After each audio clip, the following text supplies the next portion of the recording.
Real মাদ্রিদের হাত থেকে ম্যানচেস্টার সিটির মিডফিল্ডার রদ্রিকে হাইজ্যাক করতে চায় চিরপ্রতিদ্বন্দ্বী ক্লাব বার্সেলোনা। স্প্যানিশ এই তারকা ফুটবলারকে সই করাতে বড় পদক্ষেপ নিয়েছে কাতালান ক্লাবটি। বিখ্যাত ট্রান্সফার বিশেষজ্ঞ ফাব্রিজিও রোমানো ও ক্রীড়াভিত্তিক সংবাদ মাধ্যম দ্য অ্যাথলেটিকের প্রতিবেদন অনুযায়ী বার্সেলোনা ইতোমধ্যেই ম্যানচেস্টার সিটি ও রদ্রির এজেন্টের সঙ্গে যোগাযোগ করেছে। খুব শিগগিরই সিটির কাছে আনুষ্ঠানিক প্রস্তাব পাঠাতে পারে তারা।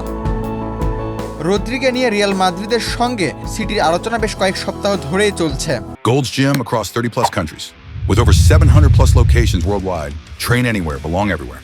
তবে এখনো দুই ক্লাবের মধ্যে কোনো চূড়ান্ত চুক্তি হয়নি, আর এই সুযোগটাই কাজে লাগাতে চাইছে বার্সেলোনা। ট্রান্সফার বিশেষজ্ঞ ফাব্রিজিও রোমানোর তথ্য অনুযায়ী রদ্রিগে পেতে রিয়াল ও বার্সেলোনা দুই ক্লাবই প্রায় সমপরিমাণ অর্থ খরচ করতে প্রস্তুত। ফলে শেষ পর্যন্ত সিদ্ধান্তটা অনেকটাই নির্ভর করছে রদ্রির নিজের উপরে।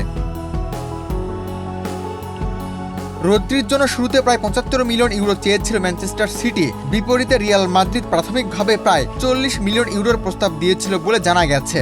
তবে সাম্প্রতিক আলোচনায় সিটির চাওয়া কমে প্রায় 65 মিলিয়ন ইউরোতে নেমে এসেছে। এই অঙ্ক বার্সেলোনার সামর্থ্যের মধ্যেই রয়েছে। ফ্রাঙ্কি ডিয়ংয়ের চোটের পাশাপাশি মাঝমাঠকে আরও শক্তিশালী করার প্রয়োজন থেকেই রদ্রিকে নিয়ে আগ্রহী হয়ে উঠেছে বার্সেলোনা। এরই মধ্যে রদ্রির সঙ্গে যোগাযোগের পাশাপাশি ম্যানচেস্টার সিটির সঙ্গেও আলোচনা শুরু করেছে তারা। এমনকি স্পেন জাতীয় দলের কয়েকজন সতীর্থ রদ্রিকে বার্সেলোনায় যোগ দিতে উৎসাহিত করেছেন বলে খবর এসেছে।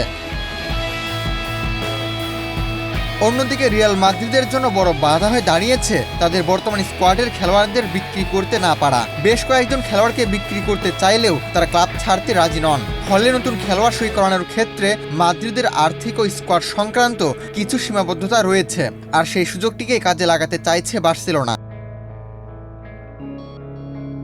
শেষ পর্যন্ত রদ্রি কোন ক্লাবকে বেছে নেন সেটি এখন দেখার বিষয়। তবে তিনি যদি ম্যানচেস্টার সিটি ছেড়ে বার্সেলোনায় যোগ দেন, তাহলে স্প্যানিশ ফুটবলের দুই চিরপ্রতিদ্বন্দ্বীর বৈরিতায় যে নতুন মাত্রা যোগ হবে তা বলাই যায়।